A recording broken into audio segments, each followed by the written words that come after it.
Hello दोस्तों। तो आज हम आपको पढ़ाएंगे common emitter characteristics of a transistor. ठीक है गाइस, मैंने इसके पिछले वीडियो में आपको common configurations of a transistor बताया था, जिसमें मैंने आपको common emitter, common base, common collector circuit बताया था। आज मैं आपको बताऊंगा कि कॉमन एमिटर कैरेक्टरिस्टिक्स क्या होता है, मतलब ट्रांजिस्टर कॉमन एमिटर में काम कैसे करता है। ठीक है, तो बिना किसी देरी के स्टार्ट करते हैं। Common emitter characteristics.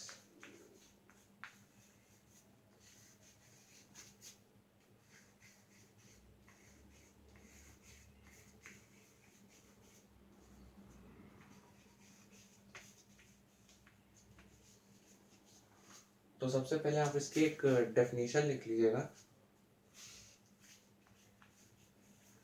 The graphs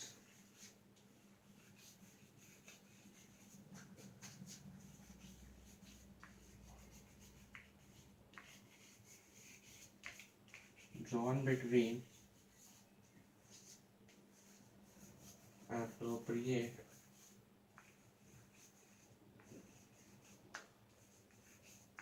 voltages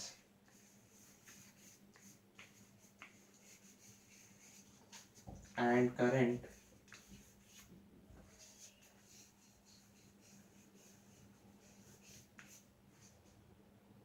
when the emitter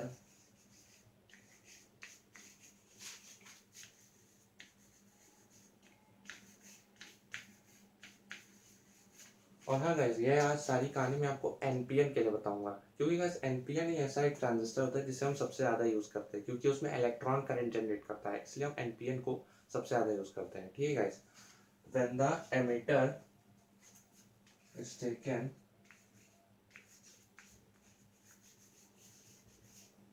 as common terminal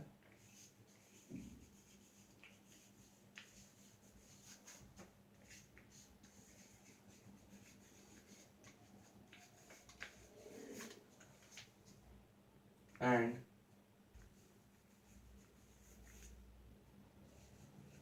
grounded state, मतलब एमिटर पे लगने वाला पोटेंशियल जीरो होगा।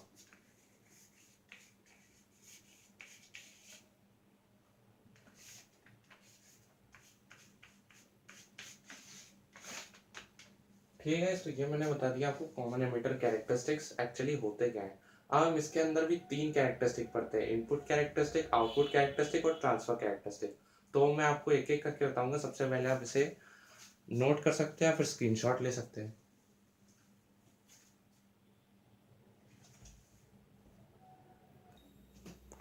तो चलिए गाइस, अब मैं आपको इसका एक सर्किट डायग्राम बना के दिखाता हूँ, जिसका आपको थोड़ी सी क्लैरिटी आ जाएगी। ठीक है गाइस, तो यहाँ पे मैं इसका एक सर्किट डायग्राम बना देता हूँ।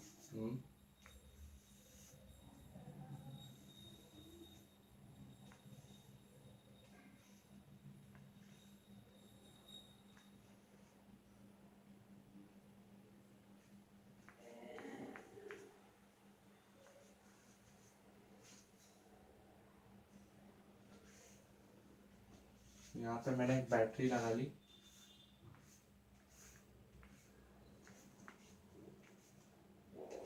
इसे मैं नाम दे दूंगा VBB।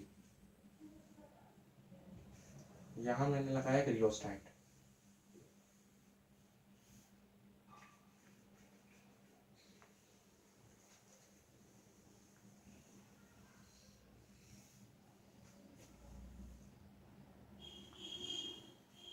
यहाँ मैंने लगाया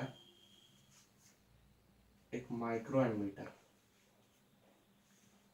क्यों लगाया गाइस, अभी मैं आपको बताऊंगा ये माइक्रो एमीटर क्यों लगाता है। Plus positive terminal, negative terminal, यहाँ से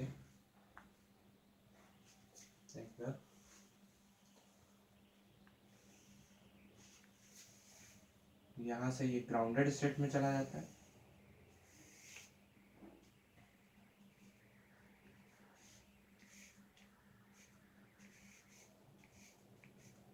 ये हो गई ग्राउंडेड स्टेट। अब यहाँ से थोड़ा सा ऊपर, यहाँ से ये जुड़ता है एक मिली एमीटर से। ये क्यों जुड़ता है गाइस मैं आपको बताऊंगा। और हाँ, यहाँ पे लगा रहता है एक वोल्ट मीटर, वो भी हाई रेजिस्टेंस। अभी मैं गाइस आपको सब बताऊंगा कि ऐसा क्यों होता है, मतलब ये क्यों लगे रहते हैं। यहाँ पे मैं इसे कहूँगा वीबी, बेस एमिटर वोल्टेज। इधर करंट आईबी है, आईबी का डायरेक्शन, ये डायरेक्शन आईई का, और आईसी का डायरेक्शन इधर होगा, नहीं नहीं इधर होगा, सॉरी, माइनस प्लस।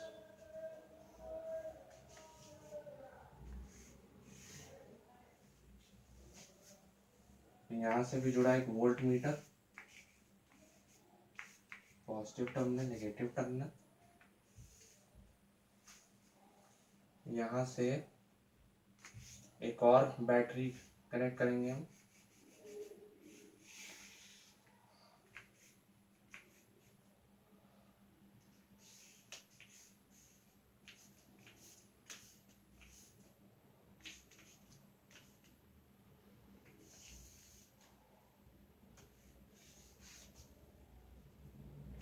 RH2, यानी कि फर्स्ट रियोस्टेट और सेकेंड रियोस्टेट, और ये बैटरी होगा VCC। ठीक है, तो ये इसका एक सर्किट डायग्राम है, आप इसे बना लीजिएगा। कॉमन एमिटर का एक सर्किट डायग्राम है, जिससे आपको थोड़ी क्लैरिटी आ जाएगी। ओके गाइस, तो मैं आपको बताता हूँ यहाँ पे एक्चुअली हुआ क्या। तो यहाँ पे क्या है, ये दो जंक्शन है, एक जंक्शन है एमीटर बेस जंक्शन और एक जंक्शन है ये वाला जंक्शन। अब ये वाला जंक्शन क्या होगा, ये तो फॉरवर्ड बायस होगा, जैसे आपको पता ही होता है कि बेस का लेफ्ट वाला जंक्शन फॉरवर्ड बायस और उसका राइट वाला जंक्शन रिवर्स बायस होता है।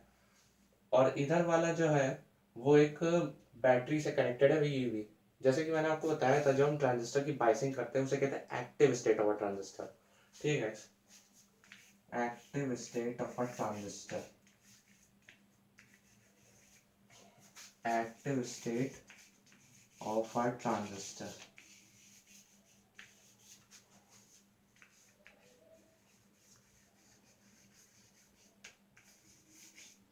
तो यहाँ पे तो बैटरीज लगी है, एक है VBB और एक है VCC। इधर हमने इस पूरे पार्ट को इससे कनेक्ट किया है और इस पूरे पार्ट को इस बैटरी से कनेक्ट किया है। यहाँ पे जो ये वोल्टेजेस हैं, ये VBB, और यहाँ पे एक सेकेंड है, सॉरी,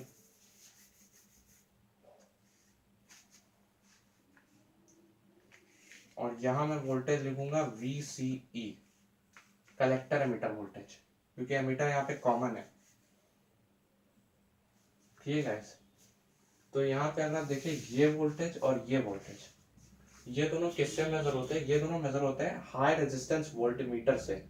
इनको मेजर करने के लिए हमें वोल्टमीटर लगाना पड़ता है। ठीक है, आप जानते होंगे वोल्टेज को मेजर करने के लिए वोल्टमीटर लगाना पड़ता है।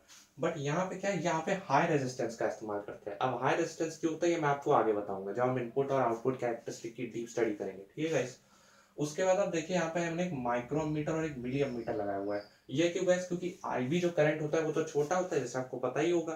तो आईबी करंट को मेजर करने के लिए हम माइक्रोमीटर लगाते हैं, तो आईबी की वैल्यू माइक्रो एम्पियर में मेजर होती है। और यहाँ पे आईसी जो करंट होता है, क्योंकि ज्यादा से ज्यादा मेजॉरिटी चार्ज कैरियर्स तो कलेक्टर की तरफ शिफ्ट हो जाते हैं, तो इसलिए कलेक्टर करंट ज्यादा होता है, इसलिए हम मिली एमीटर लगाते हैं ताकि उसे हम मिली एम्पियर में मेजर कर सके। ठीक है, तो अब इसे बना लीजिए या फिर इसका स्क्रीनशॉट ले सकते हैं, पॉज करके ले लीजिएगा गाइस।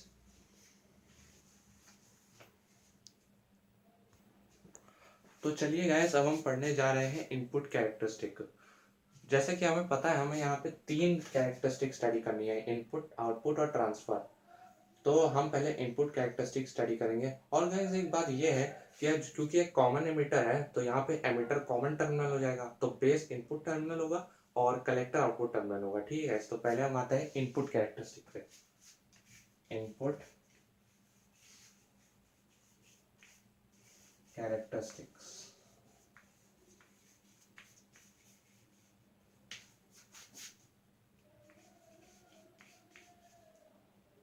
अब ये होता क्या है, a graph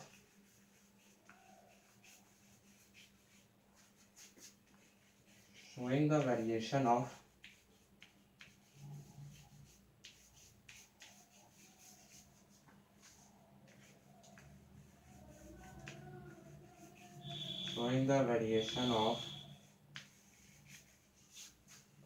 base current IB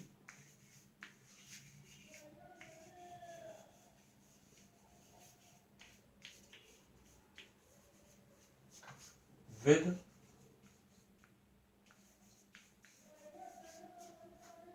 base emitter voltage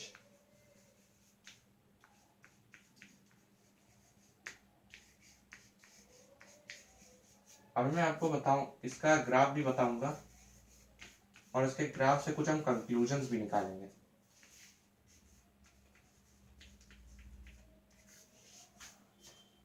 A graph showing the variation of base current IB with base emitter voltage VBE at constant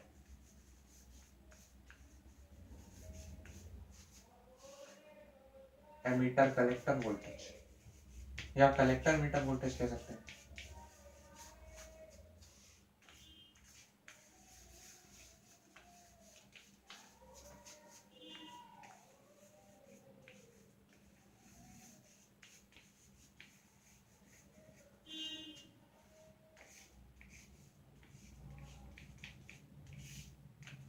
ठीक है, तो इसे ही कहते हैं इनपुट कैरेक्टरिस्टिक।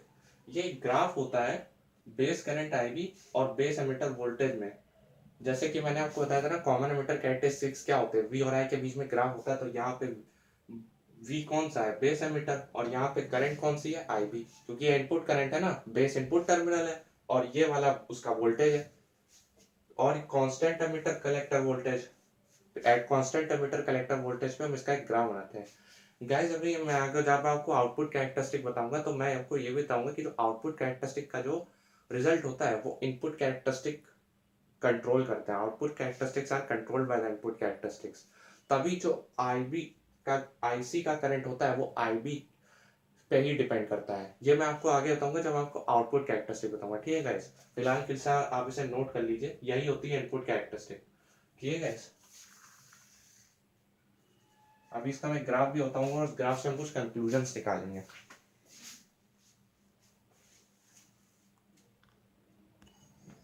तो चलिए गाइस, अब हम पढ़ेंगे इनपुट कैरेक्टरिस्टिक का ग्राफ, जो मैं अभी आपको बताऊंगा और इससे मैं आपको कुछ कंक्लूजन्स भी निकाल के दिखाऊंगा। तो ये मैं यहाँ पे ग्राफ बनाऊंगा,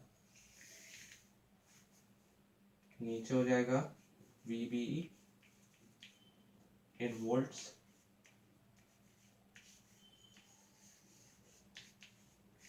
ये बेस एमिटर वोल्टेज है, और इधर हो जाएगा IB base current in micro ampere, क्योंकि IB छोटा करंट होता है तो उसके लिए हम स्मॉल यूनिट लेते हैं। ठीक है गाइस, अब अगर मैं यहाँ पे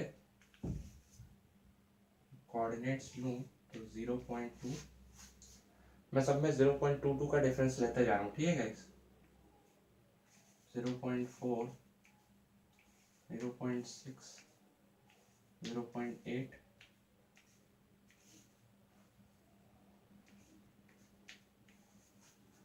इधर मैं 20-20 का डिफरेंस लेता हूँ। अब गाइस आप ये मत समझने लग जाइएगा कि इधर मैंने पॉइंट पे लिया है तो ये कम है और ये ज्यादा है। नहीं नहीं, ये माइक्रो एम्पियर है, छोटी यूनिट होती है, और वोल्ट बड़ी यूनिट होती है, इसलिए मैं यहाँ पे 20, 40, 60 ले रहा हूँ। ठीक है गाइस, मैंने यहाँ पे 20-20 का डिफरेंस ले लिया है। तो ये ग्राफ कुछ ऐसा बनता है।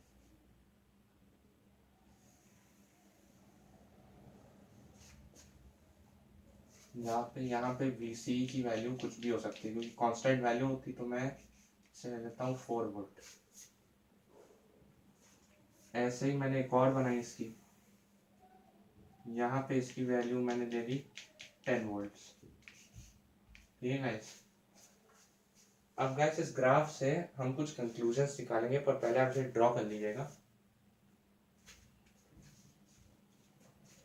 एक सेकेंड गाइस।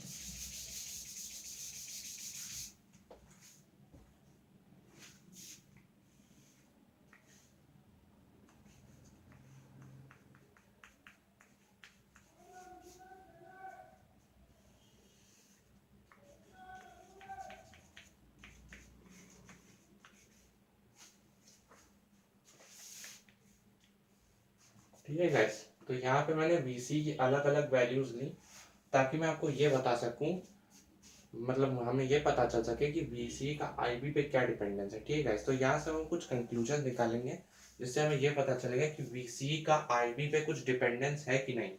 यहाँ पे मैंने VBE की वैल्यू छोटी ही नहीं है, क्योंकि VBE की छोटी सी वैल्यू पे भी IB करंट बहुत ज्यादा हो जाएगा।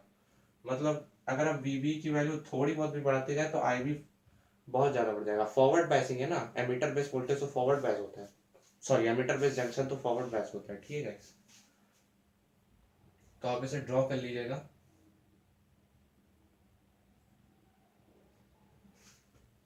ठीक है, अब मैं आपको इसके कुछ कंक्लूजन बताऊंगा।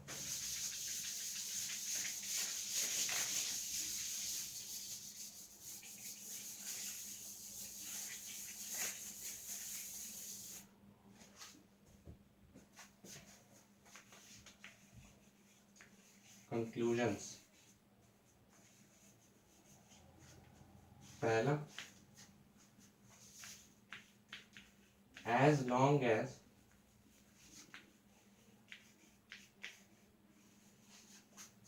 the voltage VBE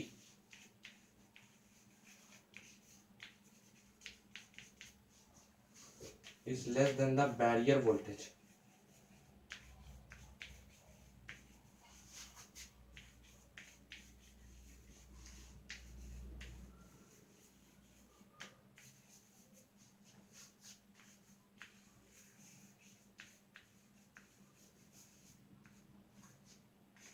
so IB current is less in forward bias diode.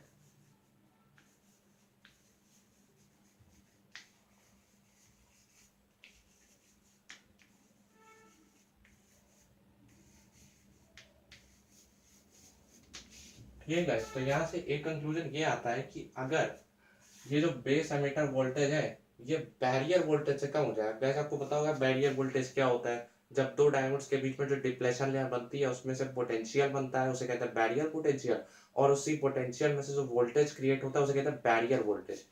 तो अगर ये VBE वोल्टेज बैरियर वोल्टेज से कम हो गया तो IB करंट छोटी हो जाएगी। ठीक है गाइस, क्योंकि वो फिर ब्रेक नहीं कर पाएगा ना, IB करंट बहुत छोटी हो जाएगी। वैसे तो छोटी होती है, और भी बहुत छोटी हो जाएगी। ठीक है गाइस, तो ये हो गया पहला conclusion, as long as the emitter base voltage is less than the barrier voltage, so IB current is less in forward bias diode। अब यहाँ पे मैंने फॉरवर्ड बायस क्यों लिखा है, क्योंकि गाइस एमिटर बेस जंक्शन तो फॉरवर्ड बायस ही होगा ना, जो PN जंक्शन है। जैसे यहाँ पे मीटर कॉमन है तो वो P बन जाएगा, बेस N बन जाएगा, PN जंक्शन डायोड बन जाएगा। ठीक है गाइस, दूसरा conclusion, when the emitter base voltage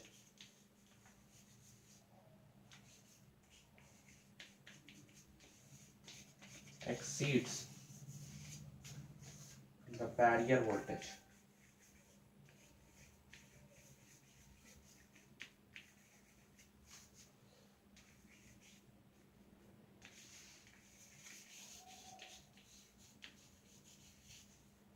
when the emitter base voltage exceeds the barrier voltage, there is a sharp increase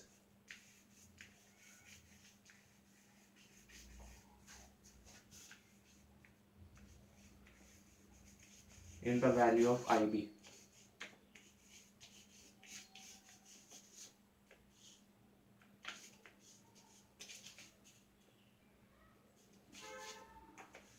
ठीक है गाइस, तो दूसरा कंक्लूजन ये कहता है कि अगर एमीटर बेस वोल्टेज जो पहले केस में कम था, अगर वो बैरियर वोल्टेज से भी एक्सीड कर जाए, उसको पार कर जाए, तो क्या होगा, आईबी की जो करंट होगी वो शार्पली इंक्रीज कर जाएगी, एकदम से इंक्रीज करेगी। जैसे आपने देखा होगा फॉरवर्ड बैच में क्या होता है, आप छोटे छोटे वोल्टेजेस भी ना उसमें करंट एकदम से बढ़ जाता है। ठीक है गाइस, वही है केस यहाँ पे है कि अगर ये वाला वोल्टेज बैरियर वोल्टेज को एक्सीड कर गया तो आईबी की वैल्यू पे शार्प इंक्रीज आएगा, is a sharp increase in IB, value of IB. ठीक है गाइस, तो ये दो कंक्लूजन्स हो गए, इन्हें आप लिख लीजिए या फिर इनका स्क्रीनशॉट भी ले सकते हैं।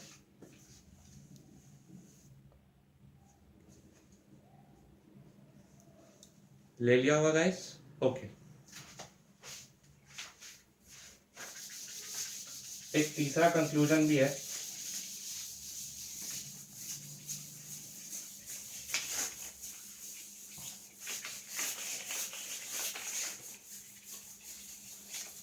हालांकि वो हम पहले ही पढ़ चुके हैं, जो तीसरा कंक्लूजन मैं आपको बताऊंगा।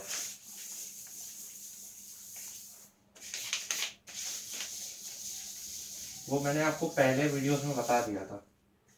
तीसरा कंक्लूजन क्या होता है, but IB still has a small value.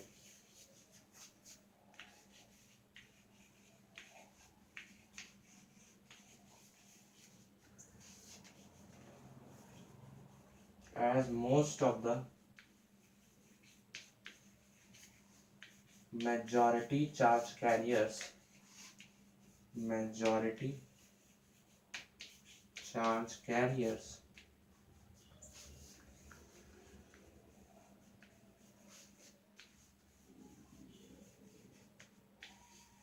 most of the majority charge carriers shift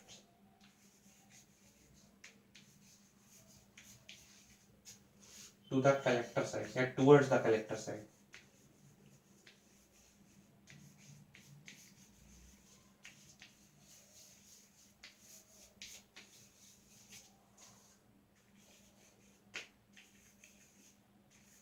To constitute a current, to constitute the collector current.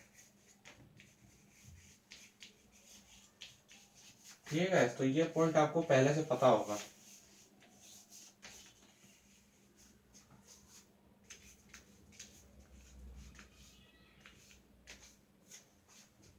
दूसरे कंक्लूजन में हमने क्या पढ़ा था कि जैसे कि बेस एमिटर वोल्टेज जो बैरियर वोल्टेज है उसको एक्सीड कर जाएगा तो आईबी की वैल्यू में एक शार्प इंक्रीज आएगा, पर आईबी की वैल्यू तब भी छोटी होती है, किससे, आईसी से, क्योंकि ज्यादातर मेजॉरिटी चार्ज कैरियर्स तो कलेक्टर साइड में शिफ्ट कर जाते हैं, इसलिए आईबी की वैल्यू तब भी छोटी होती है। ठीक है गाइस, तो इसे आप नोट कर सकते हैं, वैसे आपको पहले से पता होगा। ठीक है गाइस, इसे आप नोट कर लीजिएगा।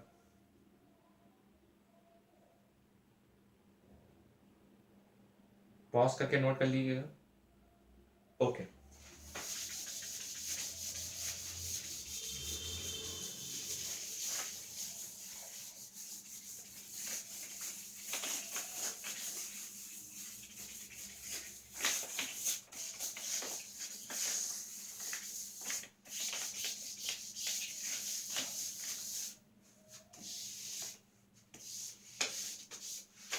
तो अब सवाल ये आता है कि कलेक्टर एमिटर वोल्टेज की रेंज क्या होनी चाहिए, भाई छोटा वोल्टेज लें कि बड़ा वोल्टेज लें। तो अगर मैं ऐसे बनाऊं,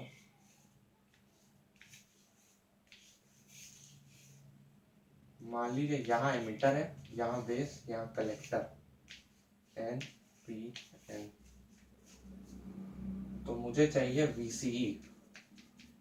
VCE को मैं क्या लिख सकता हूँ, VBC plus VBE, collector emitter voltage equal to base collector voltage plus base emitter voltage. Guys यहाँ पे मैं आपको ये बता रहा हूँ कि कलेक्टर एमिटर वोल्टेज का रेंज क्या होना चाहिए, मतलब कितने रेंज से कितने रेंज तक लेना चाहिए। ठीक है गाइस, तो अब क्योंकि सिलिकॉन ट्रांजिस्टर के लिए, मान लीजिए हम पे सिलिकॉन का एग्जांपल ले लूं, और सिलिकॉन ट्रांजिस्टर,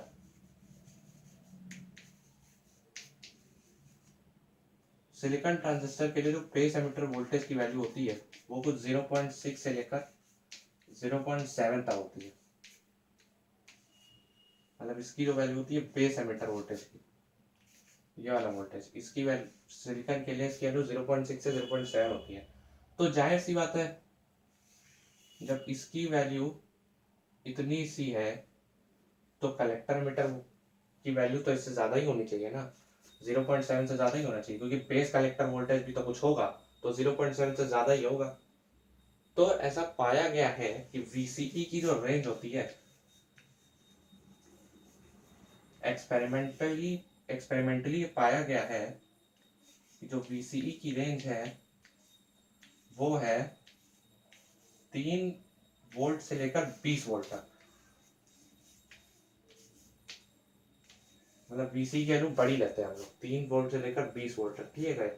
ऐसा क्यों होता है गाइस? क्योंकि यहाँ पे हमें पता है collector emitter voltage reverse bias में, और रिवर्स बायस में तो वैसे भी बैरियर वोल्टेज ज़्यादा होता है, जो मतलब वोल्टेज बनता है वैसे ही ज़्यादा होता है, तो हमें VC की वैल्यू ज़्यादा तो लेनी पड़ेगी ताकि ये रिवर्स बायस कनेक्टेड हो, ठीक है गाइस। तो इसे आप चाहे तो लिख सकते हैं, एक्सपेरिमेंटल डेटा है जो मैंने आपको बता दिया। उसके बाद हम चलते हैं आउटपुट कैरेक्टरिस्टिक पे। बट पहले क्या सब मैं आपको यह बताता हूँ कि क्या VCE का IB पे कोई फर्क पड़ता है। तो ऐसा पाया गया है कि VCE का IB पे कोई फर्क नहीं पड़ता है। क्यों गाइस? क्योंकि यहाँ पे हम देखते हैं कि जो VCE को अगर हम बढ़ाएं तो BC भी तो साथ साथ में बढ़ रहा है। मान लीजिए आप जो कलेक्टर मीटर वोल्टेज है उसको बढ़ाएं तो बेस कलेक्टर वोल्टेज भी तो बढ़ रहा है। ऐसा पाया गया है कि जो इसमें जो इंक्रीज होता है वो इसके इंक्रीज के लगभग बराबर होता है। The increase in this voltage just appears as the increase in this voltage, so its effect on IB is negligible। क्यों? क्योंकि इसका वोल्टेज में जो अगर हम बढ़ाते जाते हैं तो बेस कलेक्टर वोल्टेज भी तो बढ़ता जाएगा। मतलब इसका इंक्रीज जस्ट ऐसा दिख रहा है कि बेस कलेक्टर वोल्टेज बढ़ रहा है। अब हम आउटपुट का वोल्टेज बढ़ा रहे हैं और हमें ऐसा लग रहा है कि बेस कलेक्टर वोल्टेज बढ़ रहा है, तो उसका IB पे क्या फर्क पड़ेगा? कोई फर्क ही नहीं पड़ेगा। आउटपुट का वोल्टेज इनपुट के करंट पे क्या फर्क डालेगा? कोई फर्क ही नहीं डाल सकता। तो इसलिए जो उसका मतलब इफेक्ट है वो नेग्लेजिबल होता है IB पे। तो चाहे आप कितनी भी VC की वैल्यू बढ़ा दे, मतलब कितना भी वैल्यू बढ़ा दे, वो हमेशा ऐसा ही बनेगा। मतलब ग्राफ हमेशा ऐसा ही जाएगा, हमेशा आइडेंटिकल कर्व बनते हैं, सारे आइडेंटिकल कर्व। चाहे आप जितना भी बढ़ा लें VC की वैल्यू, चाहे 3 कर दे, 4 वोल्ट, 5 वोल्ट, 6 वोल्ट, वो हमेशा ऐसा ही ग्राफ बनता है। So there is only need of one input characteristic, it is enough to determine only one input characteristic. तो यहाँ पे सिर्फ एक ही इनपुट कैरेक्टरिस्टिक हम डिफाइन करते हैं, ठीक है गाइस। मतलब यहाँ पे क्या होता है कि यहाँ पे हम सिर्फ एक ही आइडेंटिकल कर्व लेते हैं। मतलब ऐसा नहीं है कि मतलब हम ऐसा स्ट्रेट लाइन बना दें, नहीं नहीं नहीं, ऐसा नहीं होता है। यहाँ पे सब एक ही इनपुट कैरेक्टरिस्टिक की स्टडी करते हैं, मतलब एक ही ग्राफ बनता है, ठीक है गाइस। मतलब 3-4 ग्राफ नहीं बनते। So it is enough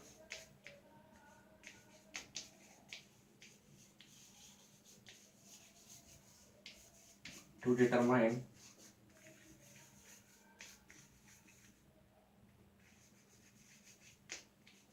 only one input characteristic।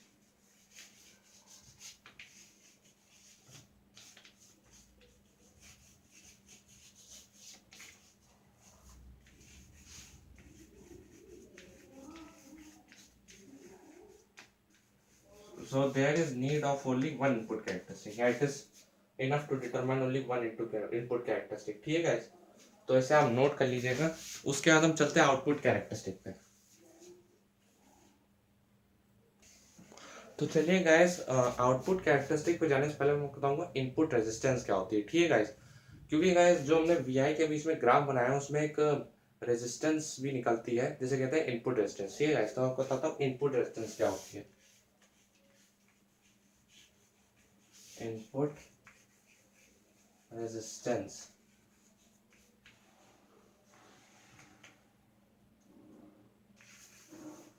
input resistance, the ratio of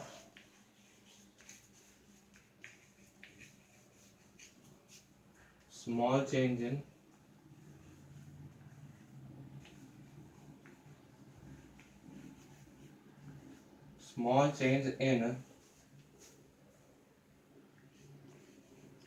base emitter voltage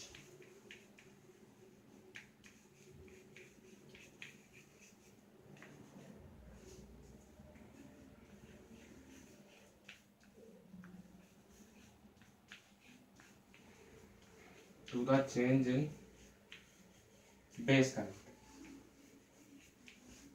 ये क्या होता है, रेशियो है। जैसे कि आपको पता होगा कि रेजिस्टेंस क्या होता है, V बाई आई। तो ये क्या होता है, the ratio of small change in base emitter voltage to the change in base current. तब when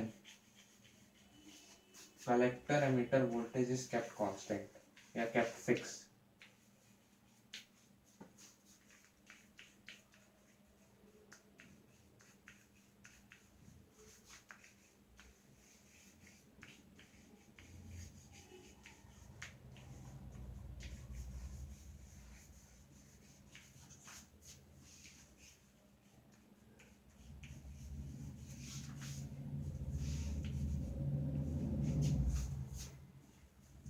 It is denoted by RI।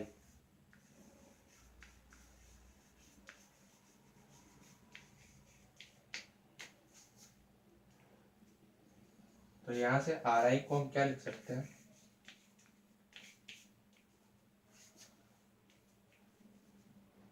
Delta base emitter voltage VBE upon delta IB when VCE is constant।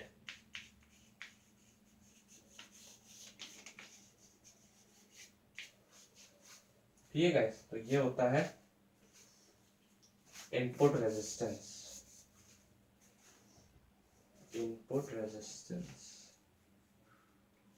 ये होता है input resistance. ठीक है guys, the ratio of small change in base emitter voltage to change in base current when collector emitter voltage is kept fixed it is denoted by RI।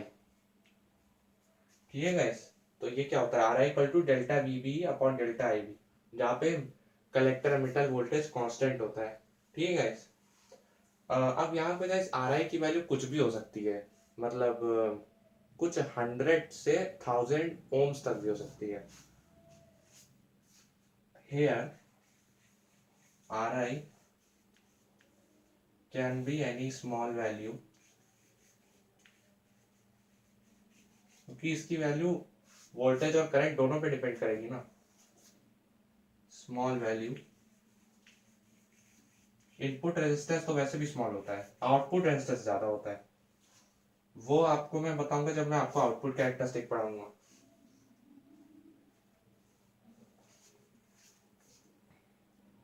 From few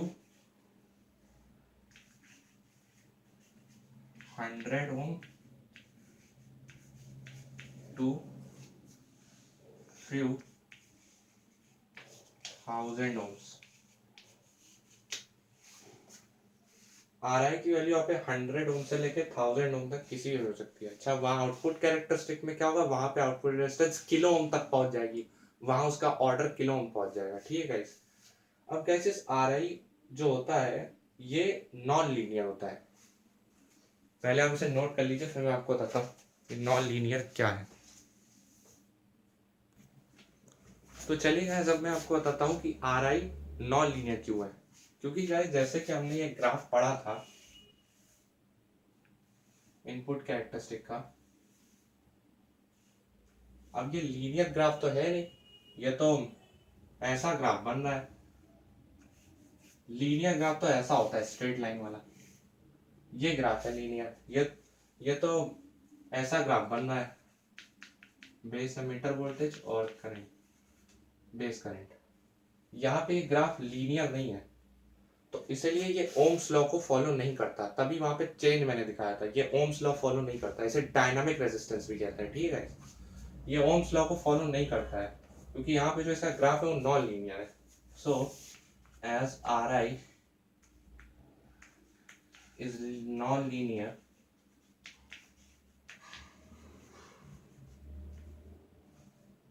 it varies, ये vary भी कर सकती है, मतलब ये resistance vary भी कर सकती है। जैसे कभी यहाँ पहुंच गए, जैसे मैं आपको बताता हूँ, जैसे कभी रेजिस्टेंस यहाँ थोड़ी कम हो गई, थोड़ी ज्यादा हो गई, तो रेजिस्टेंस वैरी करती रहती है, ठीक है guys. As R I is non linear, it varies, and at some point, किसी एक पॉइंट पे, it becomes equal to the slope of line, sorry, slope of tangent to the curve.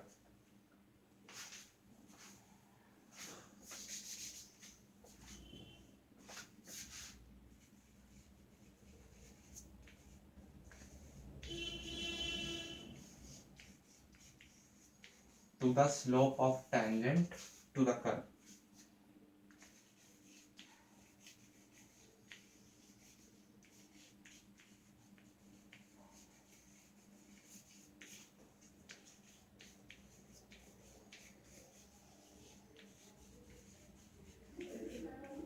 ठीक है, तो यहाँ पे क्या होता है, आर आई नॉन लीनियर है और वो वेरी भी करता है थोड़ा सा, और यहाँ पे क्या है, किसी एक पॉइंट पे ये इक्वल हो जाता है slope of tangent to the curve की। जैसे मैं आपको यहाँ पे थोड़ा सा बड़ा बना के दिखाता हूँ।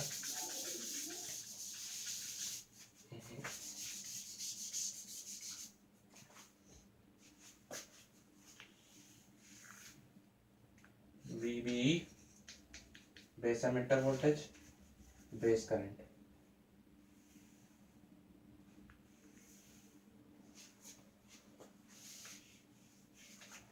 तो यहां से मैंने एक पॉइंट इस पे डाला,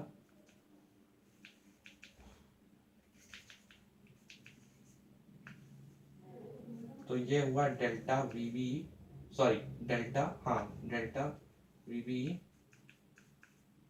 और ये हुआ डेल्टा IB,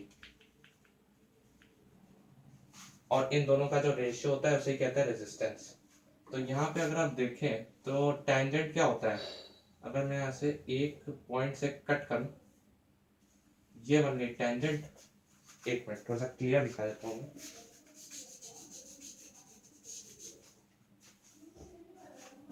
यहाँ पे अगर मैंने किसी एक पॉइंट पे, मान लीजिए यहाँ पे मैं टेंजेंट बना देता हूँ, ये मैंने एक टेंजेंट बना दी, ठीक है गाइस। तो अब क्या होगा, इस टेंजेंट का जो स्लोप होगा आर आई उसके बराबर हो सकता है किसी एक पॉइंट पे, ठीक है guys. Slope of tangent to the curve, मतलब इस टेंजेंट का जो स्लोप होगा, अब स्लोप क्या होता है, tan थीटा, ये आपको पता ही होगा। तो इसका मतलब है कि आर आई भी tan थीटा के बराबर हो सकता है। मतलब क्या होता है कि ये जो टेंजेंट है इसका जो स्लोप होगा आर आई एक पॉइंट पे उसके ही बराबर हो सकता है, ठीक है गाइस। क्योंकि क्या होता है, आर आई क्या है, इन दोनों का रेशियो है, तो कर्व पे किसी का ही हमने किसी पॉइंट पे टेंजेंट ड्रॉ कर दी, उसका स्लोप जो है इसके बराबर हो सकता है। अब स्लोप क्या होता है, tan थीटा।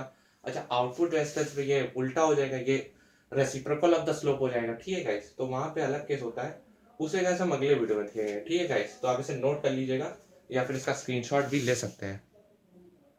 नोट कर लिया गाइस, मैंने टेंजेंट थोड़ी सी डार्क बना दी है, but don't worry, I hope आपको क्लियर हो गया होगा। ठीक है गाइस, तो हम यहीं पे इस वीडियो को एंड करते हैं, और अगले वीडियो में हम पढ़ेंगे आउटपुट रेजिस्टेंस और ट्रांसफर कैरेक्टरिस्टिक्स, और आउटपुट कैरेक्टरिस्टिक की भी हम डिटेल स्टडी करेंगे, ठीक है गाइस।